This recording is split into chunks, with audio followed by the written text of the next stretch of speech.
আমার 193টি মামলা আমার বিদ্যমান আছে, তার মধ্যে 3টি মামলা আমাকে সাজা দিয়েছে। আমি এই সরকারের আমলে 9 বার গ্রেপ্তার হয়েছি। আমি 99 দিন রিমান্ড। এই সরকারের মানে হচ্ছে গত সরকারের, গত আপনার এই 16 বছরের সরকারের। জি জি জি। আচ্ছা, আমি 99 দিন রিমান্ডে থেকেছি। 99 দিন? 99 দিন, এই 9 বারে 3 মাসেরও বেশি। আমি 4 বছর 1 মাস জেলে থেকেছি 16 বছরের। আমি কিন্তু সাধারণ একজন মানে কর্মী বলতে পারেন দলের। খুব গুরুত্বপূর্ণ জায়গায় কিন্তু আমি ছিলাম না। আমার মতো না, হাজার হাজার বিএনপি নেতাকর্মীরা সেটা করেছে। আয়না ঘরের নির্যাতন, রিমান্ডে থেকেছি। আমার এখনো মনে আছে র‍্যাব 3-তে আমি ছিলাম, 3 দিনে আমি ছিলাম। 3 দিন কখন সকাল দুপুর রাত আমি টের পাইনি। আমি 72 ঘন্টা দাঁড়িয়েছিলাম, 72 আওয়ার্স দাঁড়িয়েছিলাম সরকারের বিরোধিতা করতে গিয়ে, দ্বিমত পোষণ করতে গিয়ে। ভোট দিতে চাইছি এবং ভোট করতে চেয়েছি, এই তো অপরাধ ছিল, আর তো কোনো অপরাধ ছিল না। তো ধরেন এটা আমাদের লক্ষ লক্ষ নেতাকর্মীরা এটা ফেস করেছে। জি।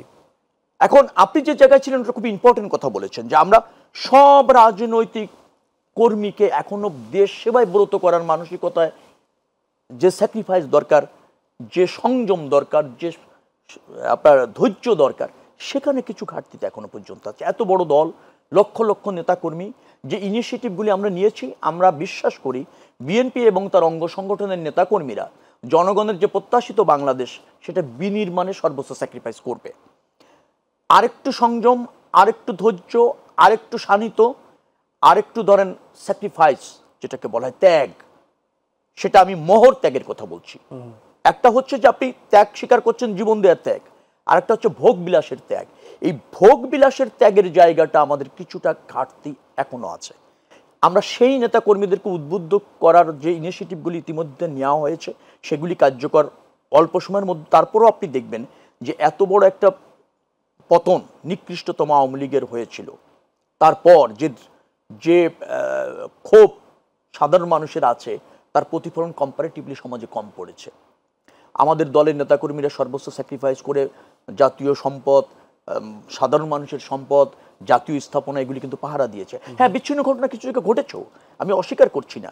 কিন্তু যেখানে 5 দিন সরকার থাকে না, 12-14 দিন সারা বাংলাদেশে পুলিশি কার্যক্রম যেখানে বন্ধ, এখনো প্রায় অনেকটা ইনঅ্যাক্টিভ, সেখানে একটা রাজনৈতিক দলের নেতাকর্মীরা এবং ছাত্র সমাজ কাঁধে কাঁধ মিলিয়ে কিন্তু দেশকে স্থিতিশীল রাখতে, মানে জানমালের ক্ষতি নিয়ন্ত্রণ করতে কিন্তু যথেষ্ট সফল হয়েছে। আরো ভালো করতে তো ভালো হতো, সংস্কার, উন্নতি, সম্প্রীতি, এর তো আর মানের শেষ নাই, করতে পারলে ভালো হতো। কিন্তু আমি তারপর একজন মাঠের নেতা হিসেবে বলি যে যে বড় ধরনের পতন আওয়ামী লীগের নিকৃষ্টতম হয়েছে, এবং আওয়ামী লীগ যে অপশাসন দুঃশাসন 17 বছর চলেছে, কারণ আওয়ামী লীগের জেনারেল সেক্রেটারি উবায়দুল কাদের সাহেব নিজেই বলেছেন যে ক্ষমতা ছাড়লে 2 লাখ লোক মারা যাবে আমাদের, তাদের কথা। সেই তুলনায় দেখবেন বিচ্ছিন্ন কিছু ঘটনা ছাড়া আমার মনে হয় এত বড় ডিজাস্টারকে বাংলাদেশের মানুষ মোকাবেলা করতে সক্ষম।